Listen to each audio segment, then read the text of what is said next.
Imagine you're in the middle of a heated discussion. The words are already on the tip of your tongue, sharp and ready to strike. But at that exact moment, you stop. You just smile briefly, stay silent, and calmly take a sip of your tea. This silence isn't a defeat. It's a conscious choice. Have you ever felt like it was just too expensive to explain yourself to others? Like it would cost you too much valuable life energy? It's like trying in vain to describe colors to someone who keeps their eyes tightly shut. Why is it that the deeper we understand the world, the less we say? Is that arrogance? Or is it a form of profound, elegant weariness? This video isn't about social isolation. It's about a quiet, almost invisible progression of your inner maturity. Today, we're talking about why silence is sometimes the most powerful language of all. We live in a world that never stops talking. In this noisy society, silence is often misunderstood. Those who are quiet are quickly seen as weak, socially awkward, or someone breaking under a hidden pain. People think you're at a loss for words. But what if the opposite is true? What if you have so many words that you know their weight exactly? Depth psychology offers us a fascinating perspective here, the theory of socio-emotional selectivity. As our inner maturity grows, we instinctively grasp that our time and mental energy, our cognitive load, are precious, finite resources. We stop wasting these treasures in shallow conversations that give us nothing back emotionally. It's not a withdrawal from the world, but a smart management of our soul. The philosopher Ludwig Wittgenstein already hit the nail on the head when he spoke about the limits of our language. He was convinced that there are truths so profound that words would only distort or falsify them. When we remain silent, it's often to protect the purity of that insight. We choose not to speak, not because we have nothing to say, but because the truth is too grand for small words. The first sign of this inner transformation is the gentle disappearance of a once loud need, the need to prove yourself. Perhaps you remember times when it felt like an internal fuel when others agreed with you. But today you feel a new, unshakable certainty. Your worth doesn't increase with the crowd's applause, and it doesn't diminish one bit just because someone misunderstands you. You've become your own authority. In fact, you start to view being misunderstood not as a curse, but as a strange privilege. It acts like a natural filter.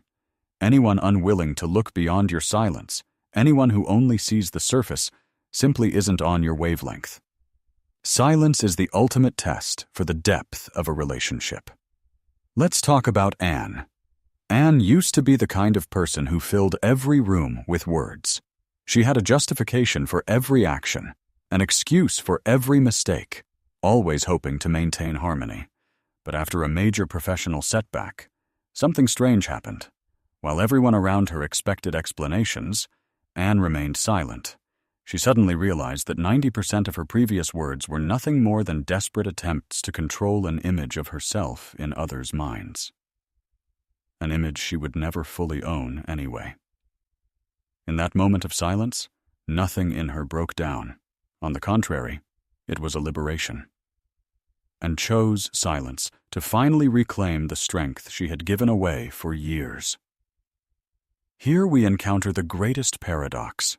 The less we try to explain ourselves externally, the richer and more honest our conversation with ourselves becomes. In the external radio silence, the inner glow begins. You finally stop editing a version of yourself for others and start to feel your life in its raw, unvarnished truth. Have you ever wondered why an unnecessary discussion feels so physically exhausting? It's no coincidence. Your brain operates on the principle of cognitive economy. Every time you try to resolve cognitive dissonance, that is, try to convince someone of your truth who has a completely opposing viewpoint, your brain consumes huge amounts of glucose. It's like your mind is running into a wall. Eventually, your intelligence learns to avoid this pain. You stop fighting, not out of weakness, but to preserve your valuable energy for what truly matters.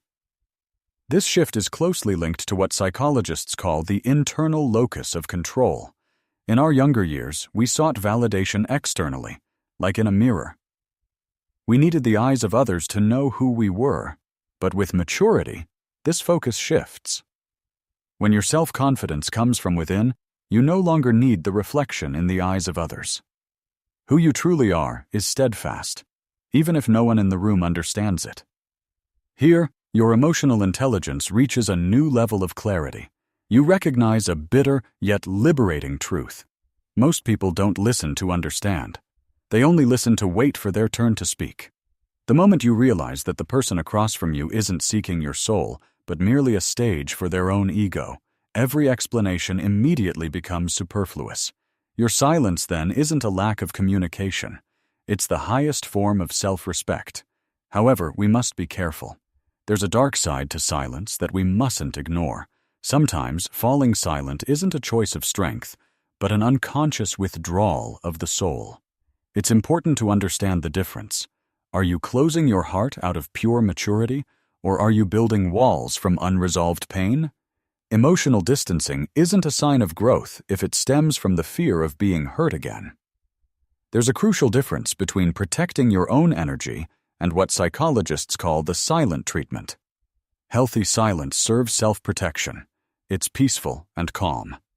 Manipulative silence, however, is used as a weapon to punish or control others.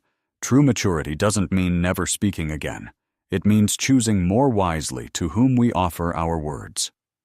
The art is not to wall up the door to your inner self, but to install a high-quality lock. It's not about becoming silent forever, but about finding the people with whom explanations aren't even necessary. True connection arises where silence can be enjoyed together, without feeling heavy. Remain open to the few who understand your frequency, while gently letting the rest of the world drift past in your silence. For a moment, consider your soul like the vast ocean. On the surface, waves lash, there's a storm, chaos, and a deafening noise. These are the opinions of others, the endless debates, and the compulsion to constantly explain yourself. But the deeper you dive, the calmer it gets. In the absolute depths, there's immense pressure, but also a complete, majestic silence. Only those who have the courage to leave the noisy surface and dive into these depths will understand that this silence is not emptiness. On the contrary, it's filled with unshakable clarity. Your silence isn't a retreat from life. It's your most powerful form of self-assertion. It's proof that you are free from the burden of wanting to be understood by everyone. At the end of the day, the most valuable explanation isn't what you say, but how you live your life in this deep inner peace. A fulfilling life needs no footnotes. It stands entirely on its own. If you're sitting here today and feeling this silence within you, if you too have smiled while others screamed, then you're not alone here. Let's make a sign. Write a simple period, or share your thoughts in the comments below. We don't have to say much to know that we speak the same language. If you wish to look deeper into the hidden corners of the human soul, then join us on this journey. Subscribe to the channel, Tam Li Moi, and become part of our community. Let's learn together not just to endure silence, but to master it. Until next time, when we search for the light in the darkness together again.